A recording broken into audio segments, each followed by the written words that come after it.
Magandang gabi po sa ating lahat. Clear naman po ang ating audio. Okay naman po.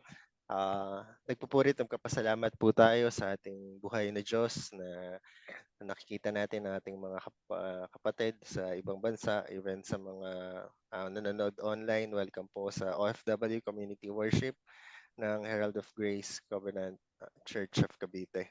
Bago po tayo magsimula, ay nais ko lamang pong magsimula sa isang balita. Noong Enero 2018, nagsagawa ng serye ng operasyon ang Bangko Sentral ng Pilipinas at ang PNP sa Quezon City. Nagsagawa sila ng buy-bust operation at nasabat ang mahigit kumulang 1.2 billion na halaga ng mga pekeng pera. Again, that will be around 1.2 billion of counterfeit monies. Sa unang tingin, kapani-paniwala talaga yung itsura ng counterfeit na pera or ng mga peking pera na nakikita natin.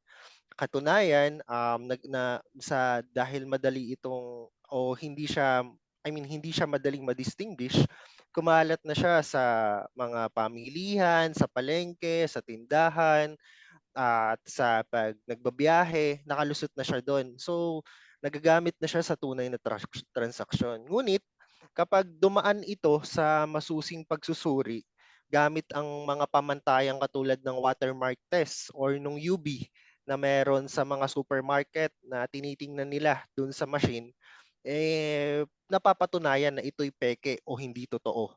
At even do'n sa security thread na nakikita natin do'n sa pera, do'n sa gilid, nagpapatunay din ito na kapag ito'y sinuring mabuti, ito'y walang tunay na halaga. Ngunit sa mga tao na hindi mabusisi sa pag-aaral o hindi na napapansin dahil sa ito'y nakasanayan o sa pang-araw-araw na buhay, sa transaksyon, sa pamasahe, hindi na ito nabibigyang pansin.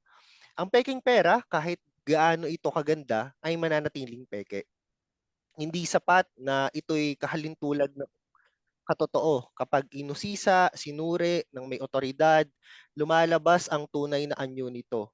Walang halaga, walang kapangyarihan, at agad tinatanggihan. At ganyan din po ang pag-aaralan natin sa gabing ito. Ito ang ganyan din ang peking pagsisisi o ang huwad na pagsisisi. Marami ang taong lumuluha, umiiyak, nagdarasal, hudyat na tila ba isang makadiyos na pagsisisi. Ngunit ito'y isang panlabas na anyo lamang at walang kaakibat na pagbabago ng puso. Ito rin ay nagpapatunay na ito'y maaaring peke, maaaring tanggapin ng ibang tao o sa surface ay makikita nilang nagsisi naman. Maaaring purihin pa ng iba. Ngunit sa harap ng Diyos, kapag siniyasat niya ang laman ng ating puso, ay ano nga ba talaga ang goal o ano nga ba ang intensyon ng tao kung bakit nga ba tayo nagsisisi. At ito ang mapag-aaralan natin sa gabing ito.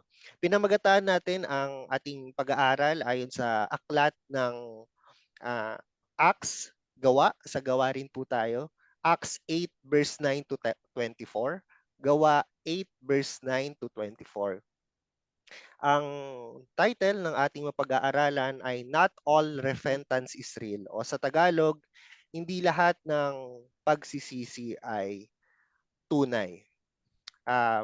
Makibukas po ang lahat sa salita ng Panginoon sa Acts 8 verse 9 to 24. Acts 8 verse 9, may tao rin doon na ang pangalan ay Simon.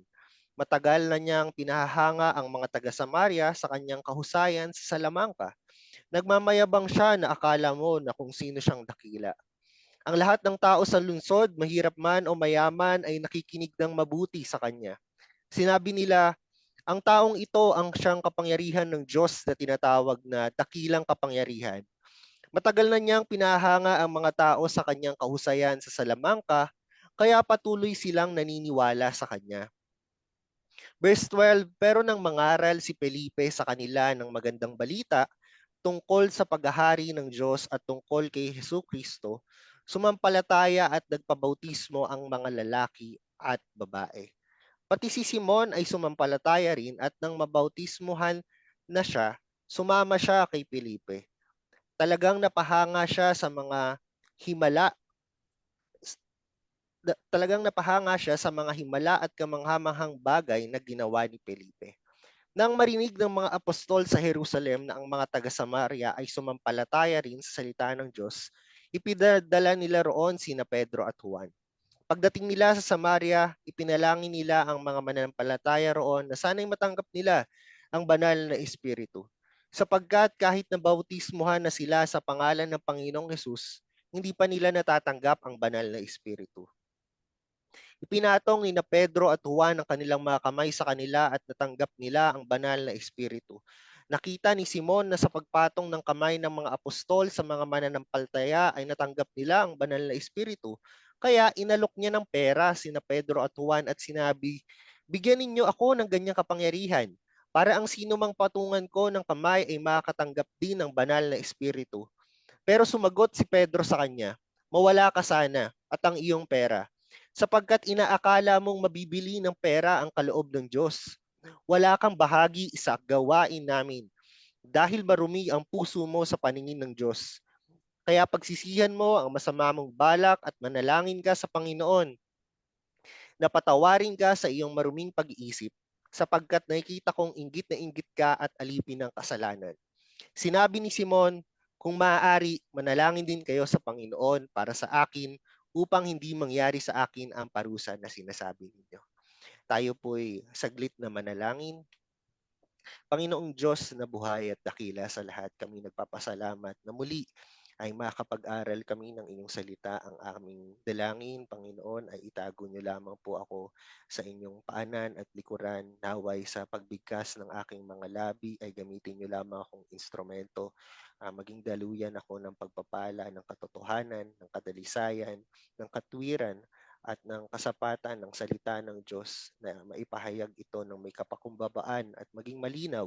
Bigyan niyo kami ng pusong nagpapasakop sa inyong salita, pusong may intensyon na nais makinig at pusong nagsusumamo na may paghingi ng kapatawaran sa aming mga kakulangan at kasalanan, Panginoon. Naway maglikha kayo ng pusong dalisay sa bawat isa at magligtas kayo sa aming kalagitnaan. Tulungan niyo kami pagkat kami, Panginoon, ay kami mahina. Sa inyo kami dumidepende sa lahat ng ito. Naway kayo lang ang mataas at maparangan sa pangalan ng aming Panginoong Hesukristo. Amen. Dito po natin nakikita at napag-aaralan ang ano nga ba ang mga huwad na pagsisisi, at ito ang pag-aaralan natin ngayong gabi. Pero bago tayo magsimula, ay bigyan muna natin ng konteksto. Ano nga ba ang historical background ng pag-aaral natin? Ayon sa salita ng Diyos, ang Philip na ating pinagpag-aaralan ay hindi po si Philip na disipulo, dahil merong Philip the disciple. Si Philip si Felipe na ating pag-aaralan o nakasama sa kwento, siya ay tinaguri ang Philip the Diacon, or ang Diakono, or Philip the Evangelist. Again, that will be Philip the Evangelist or Philip the Deacon. Pero aside kay Philip, meron pang other person involved, and that is Simon. That will be not Simon Peter, hindi po si Simon Peter ito, but Simon, he was also known as Simon the Great, na yung katagan niyang the great is not because of it's because of Christ, but yung great na yon is pertaining towards he can perform miracles or magic or salamangka. And makikita po natin na si Philip, he has a heart for evangelism. And paano nga ba nagsimula? Kung babalikan po natin at konting background about before coming into Acts 8, ay ang konteksto po ng gawa ay nag-start sa general persecution ng early church sa pangunguna ni Saul, na actually meron siyang agreement na o kasunduan dun sa murder din ni Stephen. And bago ma-murder naman si Stephen at through the stones, si Saul, he led a great persecution against the church in Jerusalem. And yung persecution na yon, yung believers were scattered throughout the regions of Judea and Samaria, na nagpapatunay na they will be witnesses in Judea and Samaria, and the apostles remaining in the city. And in verse 3 naman, si Saul, he began ravaging the church, entering house after house and dragging up men and women, and he would put them into prison. At may kita din po natin sa gawa, after nung gawa 1, sa gawa 2, yung kapanganakan ng iglesia, libo-libo ang naligtas, from 3,000 to 5,000. Ngunit even though there's wide persecution o matinding pag-uusig, patuloy na lumalaganap ang ebanghelyo. At pagpalo naman ng chapter 7, si Stephen or ang unang martyr, Stephen hanggang sa kanyang kamatayan. At sa gawa 8, nabanggit naman po yung ang mga nangalat ay ang nangangaral ng salita ng Diyos. Ginamit po ang banal na spirit, ginamit ng banal na spirito yung persecution upang tuparin ang pangako ni Jesus na ang ebanghelyo ay dadaloy mula sa Jerusalem, Judea, Samaria at hanggang sa dulo ng mundo. At dito makikita natin si Philip na na-encounter niya si Simon or si Simon the Great or Simon the Magician. And by the way, from dun po sa ating binasa, we could tell na si Simon, he looks like, kung titingnan, para siyang tunay na mananampalataya na malinaw na nakalagay sa verse 13. Basahin nga po ulit natin yung verse 13. Pati si Simon ay sumampalataya, pati si Simon ay sumampalataya rin. At nang mabautismuhan. Kung makikita po natin, may pananampalataya at may pagbautismo. Ibig sabihin, there's sacrament. At sumama siya kay Felipe. Kaalinsunod pa dito, may pagsunod kay Philip or may pagpalaw sa isang tao na sumusunod sa ating Panginoon. At may kita din dito, even Philip acknowledge na nakita niya o sa tingin niya ay si Simon ay tunay na mananampalataya o tunay na nakakilala sa Panginoon. Pero tingnan natin at suriin nating mabuti ang huwad na pagsisisi. Una, ano nga ba ang mga huwad na pagsisisi? Unang huwad na pagsisisi ay ang pagsisising dulot ng shame or repentance because of shame. Nabanggit dyan na may sa Acts 8 verse 9 to 11 na si Simon matagal na niyang pinapahanga ang mga taga-Samaria sa kanyang kahusayan sa Salamanca. Nagmamayabang siya na kung sino siyang dakila, ang lahat ng tao sa lungsod, mahirap man o mayaman, ay nakikinig ng mabuti sa kanya. And kung titingnan, si Simon, he was a big celebrity in the city. A man used to be praised, admiration, di ba? Kaya nga po siyang kataga niya, Simon the Great.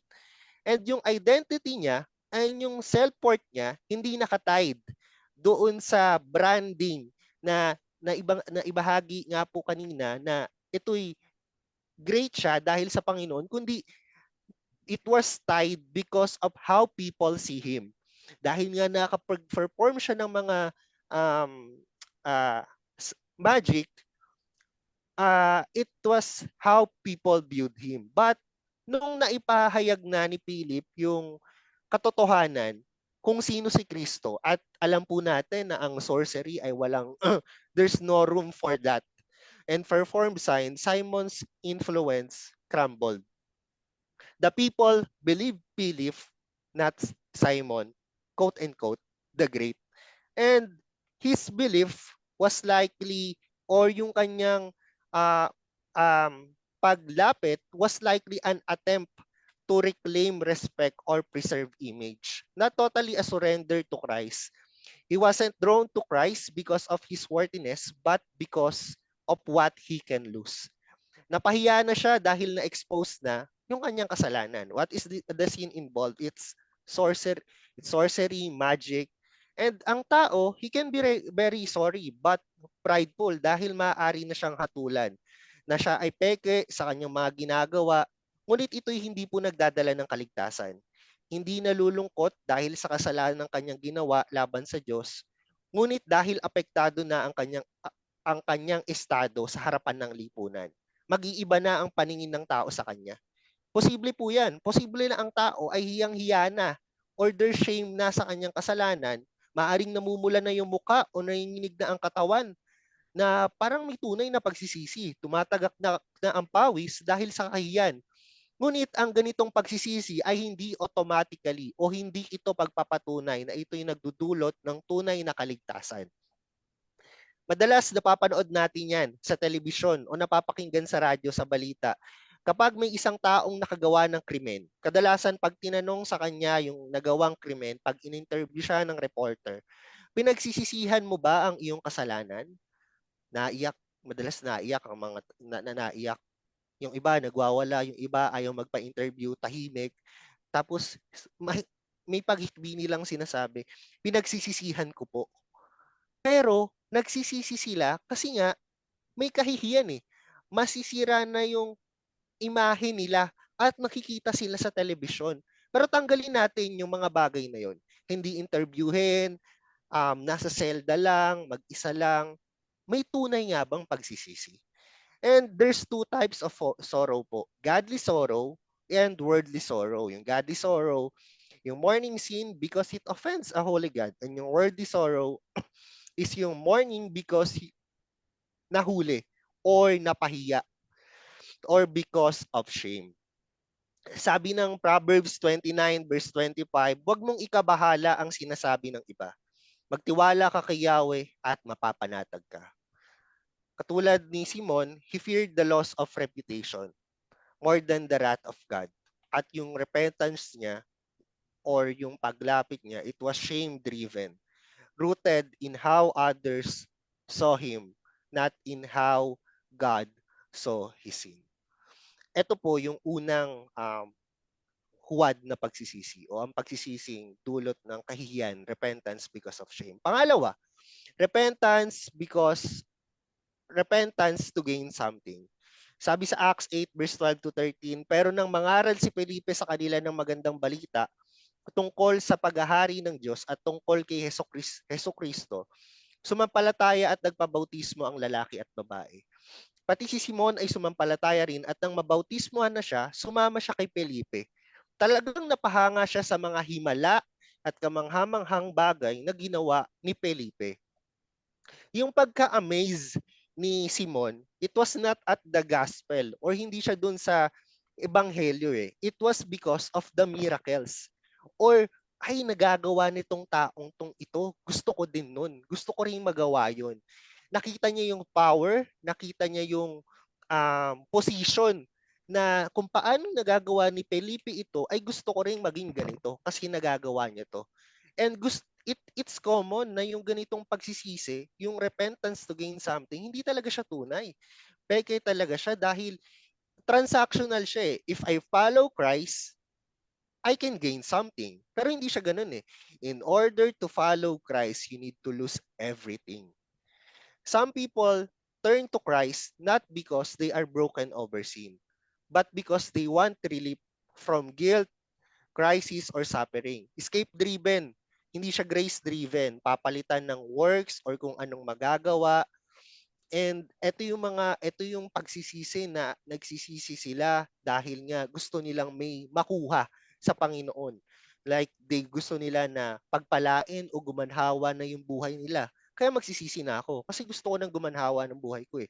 Or gusto nila ng financial breakthrough kaya sila lumalapit or uma-attend sa church, or gusto nilang maging influential or sila yung tinatakbuhan sa loob ng iglesia. Para ba siyang isang tao na nasa kabahagi ng isang iglesia na nakikita niya yung how respected the church or the pastor, even the deacon sa loob ng community. Yung nakikita niya na, ay, pinapakinggan yung pastor. Tapos, nakikinig yung mga tao. Tapos, favored pa by God and may support pa of the church. So, ninanais niya na maging ganun. Na hindi niya, na yun yung inaay niya o yung ginugol niya, kaya siya uma-attend ng church. Nag-volunteer siya, nagpabaptize siya, not because he was convicted of his sin, pero ang primary goal niya is he want yung platform, he want yung honor, he want yung lifestyle ng isang pastor without having, hindi man lang niya nakita o pinag-aralan yung bigat ng duties, responsibilities, and even ano dapat yung qualifications of a pastor in Timothy. And yung heart niya, he seeks position, not purity. Sabi sa John 6 verse 26, Sumagot si Jesus sa kanila at sinabi, katotohanan sinasabi ko sa inyo. Hinanap ninyo ako hindi dahil sa nakita ninyo ang mga tanda. Ang dahilan ay nakain kayo ng mga tinapay na sibada at nasiyahan. Christ rebukes people who follow Him only for what they can get from Him. And even sa Matthew 7, verse 21 to 23, sabi doon, Lord, Lord, did we not prophesy in your name? Sabi sa salita ng Panginoon yan, many will claim to know Christ because of their works, their status, na ito yung ginawa ko, pinanatili ko ang ganito sa aming lugar, but He will say, I never knew you, you workers of lawlessness. And even sa 1 Timothy 6 verse 5, mula rito ay dumarating ang walang hanggang mga pagtatalo mula sa mga taong may bulok na pag-iisip at salat sa katotohanan, iniisip nila na pagiging makadiyos ay paraan ng pagpapayaman. Layuan mo ang mga ganitong tao. Kung ang una ay repentance because of shame, ang pangalawa is repentance to gain something, ang pangatlo is repentance from fear of judgment and fear of consequences of sin. Kung makikita po natin dyan, si Simon, he tried to vie. 'Di ba gusto niyang bilhin yung ang sabi sa salita ng Panginoon ay bigyan ninyo ako ng ganyang kapangyarihan. Kaya inalok niya ng pera sina Pedro at Juan at sinabi, bigyan niyo ako ng ganyang kapangyarihan. Gusto niya yung power, gusto niyang bilhin. And yung pag-iisip na to, hindi ito pag-iisip ng isang taong nagsisisi. Pag-iisip ito ng isang taong nananatili sa kanyang kasalanan. He was still thinking like a magician. Gusto niya nung external na blessings ng spirit nang walang tunay na pagsuko o kung ano man yung dinedemand ng salita ng Panginoon. Ang demand ng salita ng Panginoon is to deny yourself. And when Peter, nung nirebuke na siya, ni Peter ng derechahan, ng direct to the point, nagpanic siya. Hindi dahil sa kasalanan, pero dun sa judgment ni Peter at maaring sa consequence na kailangan niyang harapin. Sinabi ni Simon kung maaari, sabi niya, ito yung conclusion niya, kung maaari, manalangin din kayo sa Panginoon para sa akin upang hindi mangyari sa akin ang parusa na sinasabi ninyo. Hindi siya repentance na tunay na pagsisisi. Protective siya na ang pagkakasabi o common na sabihin, I'm sorry. Nagsusorry ka para i-avoid yung consequences or nagsusorry tayo para i-avoid yung hell. Hindi para i-surrender sa Panginoon ang lahat-lahat. Sabi sa Luke 3 verse 8, kung tunay na nagsisisi kayo sa inyong mga kasalanan, patunayan ninyo ito sa inyong mga gawa. Ang tunay na pagsisisi ay kaakibat niyan ay ang tunay na gawa.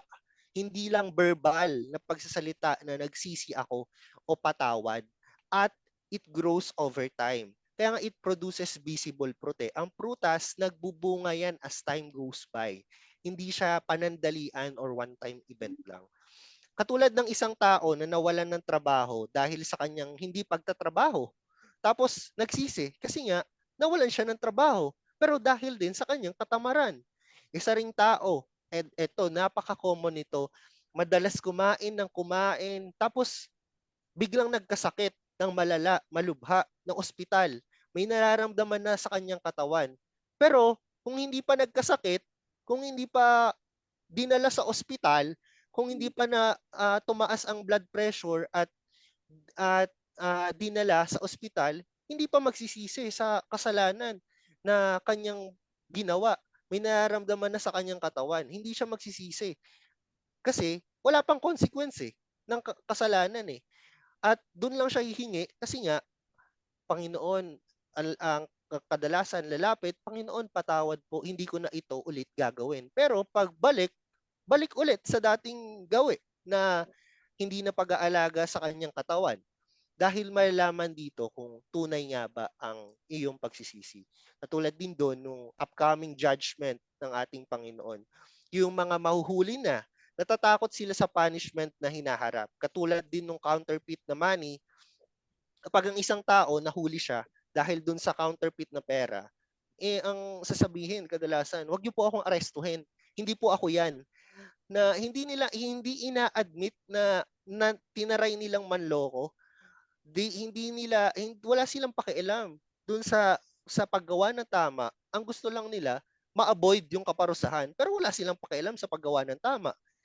Ang ating Panginoon po ay nag-aalok ng tunay na pakikipagkasundo at tunay na pagliligtas mula sa kasalanan sa pamamagitan sa kanyang salita, pamamagitan ng kanyang dugo na dumanak doon sa krus ng Kalbaryo, na sapat ang kanyang dugo upang linisin ang iyong kasalanan, na kailangan mo lang ay lumapit.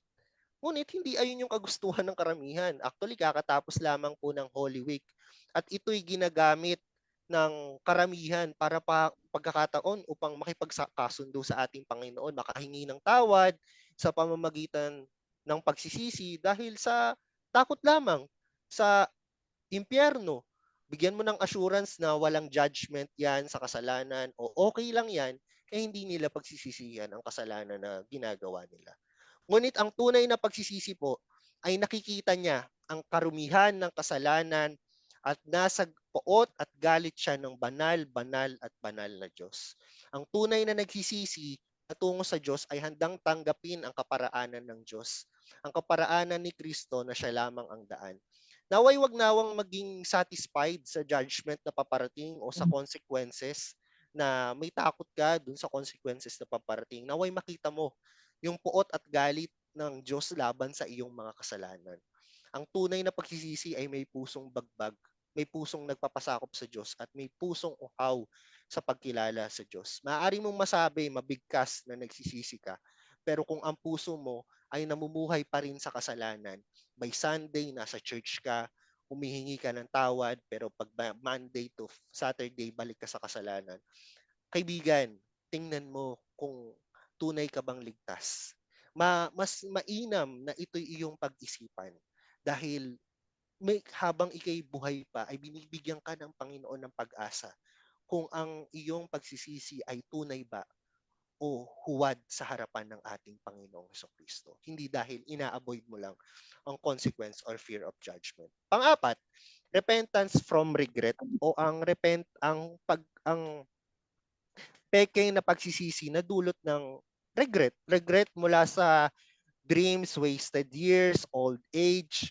Katulad ni Simon, regret na hindi niya nakamtan. Na hindi niya nakamtan, na gusto niya ngang maging ganun, kaso hindi eh.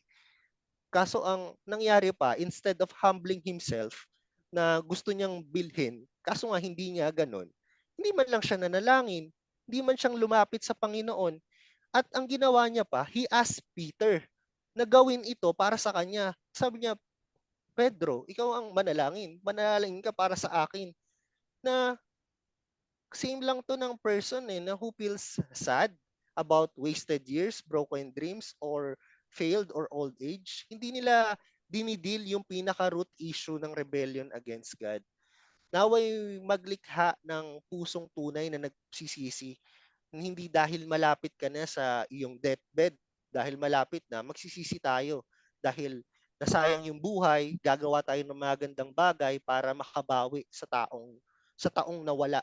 Para din sa mga tao na gumagawa ng paraan para sa mga kasalanang nagawa. And sabi ni Martin Lloyd Jones, what our blessed Lords wants above all is ourselves.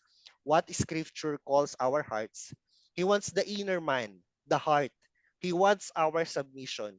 He does not want our profession, our zeal, our favor, our works, or anything else. He doesn't want it. What He wants is He wants us. God does not want our offerings. He does not even want our sacrifices. He wants our obedience. He wants us.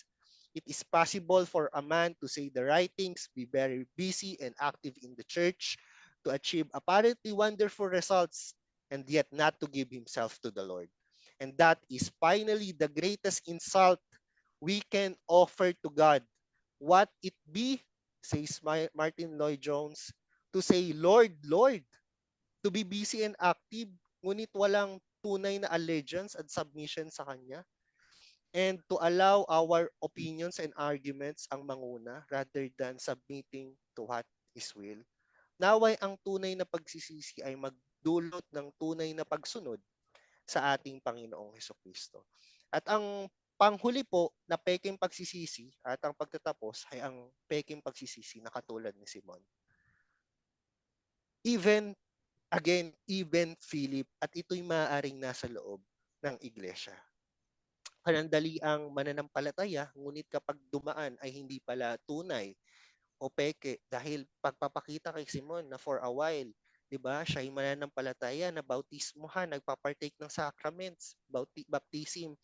Pero nung testing na, sabi doon, ang sabi niya, 'di ba? Pray for me, Lord. Yung puso niya, it was filled with pride. With all his with all the appearance of conversion, nasayang ang lahat. Why? Because ano yung conclusion niya? Pray for me, Lord. It was coming towards himself. He view himself. Tiningnan niya yung sarili niya. At ang pinakamahirap, katulad ito isa sa hindi ko po nire-recommend na palabas, pero napakaganda nung saying na sa General Luna na ang binanggit, ang pinakamahirap na kalaban ay ang ating sarili. Bakit? Dahil yung pride eh. Ine-exalt niya yung sarili mo. There's no humbleness. And this is the most terrifying kind ng false repentance.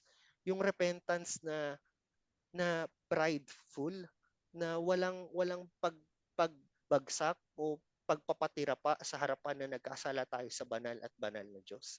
Kapag walang pagpatira pa, wala pong tunay na repentance eh. Kaya nga ang one sign of genuine repentance is contrite heart. Paano tayo mababagabag o magkakaroon ng bagabag na puso kung wala namang brokenness? Kung wala namang paglapit sa ating Panginoon. It is not repentance. There's pride na winiwear mo sa pagpapakita sa isang religion na ikay active, ikaw ay nakikita sa loob ng iglesia, ikay ganito. It is the most terrifying kind of false repentance, my friend. Sabi sa Psalms 51 verse 17, the sacrifices of God are a broken spirit, a broken and contrite heart. O God, you will not despise. Simon believed he was baptized and followed by people, but his heart remained dead and counterfeit. This story warns us that it is possible to go through the motions of Christianity and remain unconverted. Ito pong ating napag-aralan, all these 5 points ng pekeng pagsisisi. Again, ano-ano itong mga ito? To recap, ang pekeng pagsisisi na dulot ng shame. Pangalawa ay due to you want to gain something. Pangatlo is due to the upcoming judgment of Christ and the fear of consequences. Pang-apat ay repentance or fake repentance from regret ng lost dreams, old age, or wasted years, wasted opportunity. At ang panghuli ay repentance na katulad ni Simon na tumitingin sa sarili imbis na kay Kristo. Ay ito'y pagpapakita that it is a counterfeit or peking pagsisisi. It looks convincing, 'di ba? Na makikita natin dun sa verse, even Philip, even yung mga kapwa niya, ganun at madami yung naniniwala sa kanya. He has a lot of followers.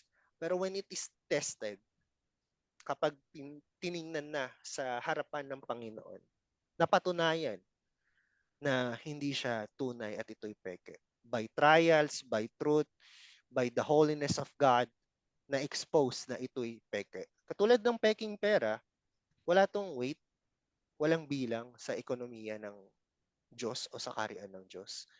Maaring may profession niya, nakareceive nga siya ng rebuke, but in the end, ni-rebuke man siya, kinorek man siya, he was never really truly converted. Why?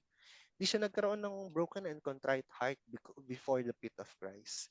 He just wanted the benefits of God without surrendering to the Lordship of Christ. Always remember, mga kapatid, mga nanonood sa OFW right now, ang tunay na pagsisisi, it involves ang 4 na C. Alam kong ito'y naibahagi na nais ko lang padaanan ng mabilis. Contrite heart, conviction of sin, confession to Christ, and change of life.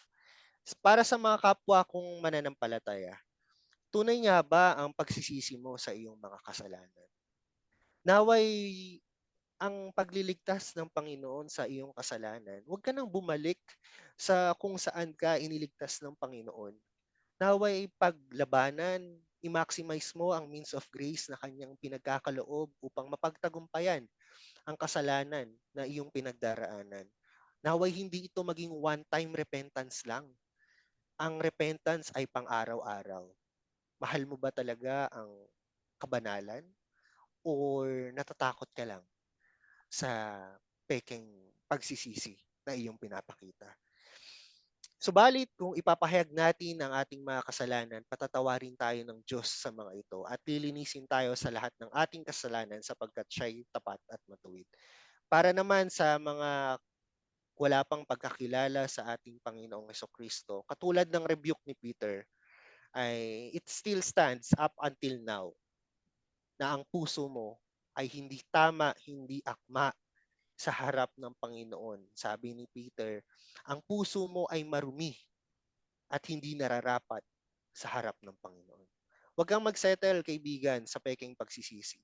Naway tingnan mo o siyasatin mo sa iyong sarili kung ikaw nga ba ay tunay na ligtas. Maaring iniisip mo lang kung na ikaw ay ligtas. Ngunit siyasatin mo itong mabuti ayon sa salita ng Diyos, ayon sa kanyang kalooban. Naway magdulot ito ng tunay na pagsisusi. May pagsusulit na magaganap balang araw. Tunay ka nga bang nakapasa sa biyaya ng ating Panginoon? Para sa ating wakas sa verse Philippians 3 verse 8, itunuturing kong walang kabuluhan ang lahat ng bagay bilang kapalit ng lalong mas mahalaga. Ang pagkakilala kay Kristo Jesus na aking Panginoon. Ang lahat ng bagay ay pinalagay kong walang kabuluhan at itinuring kong basura, makamtan ko lamang si Kristo. Stop living as a counterfeit. Run to Christ, forgiveness is real, and grace is free. Tayo po'y manalangin. Panginoon naming Diyos na buhay, kami nagpapasalamat sa oras na ito na ipinakita niyo sa amin ang kahalagahan ng pag-aaral ng hindi lamang na tunay na pagsisisi kung ano kundi kung ano nga ba yung pekeng pagsisisi din. May it be na in order for us to appreciate the good news of salvation, the good news of what you have done to us, may we diligently study the bad state or the bad news of ourselves that we have fall short at kami nagkasala sa harapan ninyo. Panginoon, naway magmadali ang paglapit ng mga tao sa inyo, Panginoon. Magligtas kayo sa aming kalagitnaan. Magdulot ito ng pag-iisip at self-examination kung kami nga ba'y namumuhay ng may tunay na pagsisisi o niloloko lang namin ang aming sarili. Maglikha kayo ng tunay na pagsisisi, ng tunay na nagsusumamo sa inyo. At aming dalangin, Panginoon, katulad ng inyong binanggit ay ang paglapit sa inyo, come to me for who you are weary and burdened of all the sins. Come. Sabi niyo po ay ang lumapit magmadali. Come just as you are. Dahil may kapatawaran kay Kristo Jesus na buhay at siya lamang ang daan upang makaligtas at makalaya kami sa aming mga kasalanan. Panginoon, magligtas kayo at tulungan niyo kami sa mga paparating na araw. I-preserve nyo kami until such time na muli kami magkakasama-sama at magkakatipon. Kayo lamang ang mataas, Panginoon, sa pangalan ng aming Panginoong Kristo. Amen.